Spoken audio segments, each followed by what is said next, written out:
And then after that, Dr. Powell told me I should go meet another non-speaker. And, most of these individuals spell to communicate, but the second individual I met, whose name was Akil, types independently into a keyboard, which was pretty remarkable. Yeah. And then I started meeting more families, and, my work started branching off from Dr. Powell's as I met many, many more families and started connecting a lot of the dots that this was a worldwide phenomenon.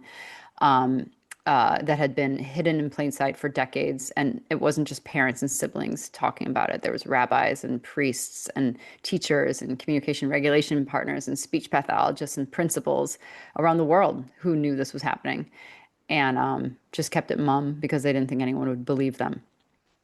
And how did kind of doing all these tests and experiencing with your own eyes, what was going on? How did that kind of shift for you? Did you start off kind of maybe a little bit skeptical or curious? And how did it change over time as you experienced these incredible things? Yeah. Yeah, I mean, I think it was like a slow breaking of a shell, I mean, I definitely think after we saw what we saw with Mia, I'll never forget my director of photography, Michael, who was very skeptical and very materialist minded, meaning like it's only real if you can see it and measure it. And, him and I left that day pretty stunned. And I remember the next day we woke up and we watched all the footage again to try to figure out like, how did this happen? Like we didn't see what we just saw, and then we went and saw Akil, and that started breaking even more. And then I met, a few families in Atlanta. And as I met more and more people, and their stories were all the same, even though these individuals had never met each other, didn't know each other, often felt they were the only ones experiencing this. What I started finding were families concerned with the same things, experiencing the same things, going through the same exact pattern of, having moments with their children their whole lives that made them think that they were reading their thoughts. They decide that they want nuts, and then all of a sudden the child shows up with nuts, or they lock the candy, or the cabinet with sweets, and they think about the combination of sudden their kid is there, or, just all sorts of stuff that can't be explained. They'd be having negative self-talk, and the kid would start crying or hugging them, just all sorts of stuff. But then when the parents or the siblings started typing to communicate via a letterboard with the child, often those events were validated. And then the parent went through a period of like complete disbelief, testing it with other people and having other people confirm it or bringing it up to others in the community or teachers, and the teachers and other parents saying, yeah, this is true. We just don't talk about it. So, pretty quickly I started seeing how big this was and how corroborated it was. And it's, I think there's a lot to that, right? Like a shared experience by the multitudes means something.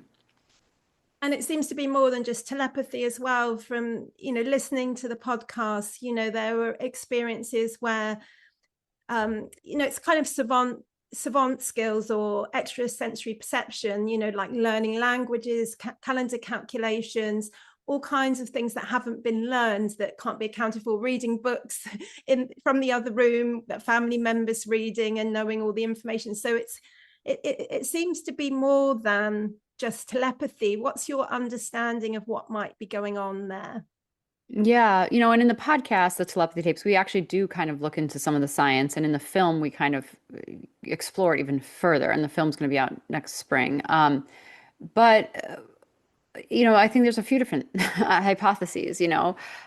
Dr. Rupert Sheldrake, who's a biologist from Cambridge, he has kind of a theory that just like the Earth has a gravitational field we can't see, but we know it's there, or a magnet has a magnetic field that we can't see, but we know it's there, that our brain has a mental field that extends beyond us. It's powerful, and it, in particular, kind of overlaps with people in our shared group, and so for social animals like dogs or, elephants or, dolphins or humans, this would be, especially paramount.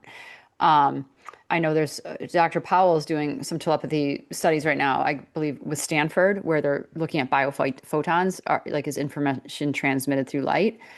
I think if I have this right, that theory would say you can't do this from other rooms, but we've been following the work of another neuroscientist, Dr. Julian Mossbridge, who's been working with non-speakers in Chicago.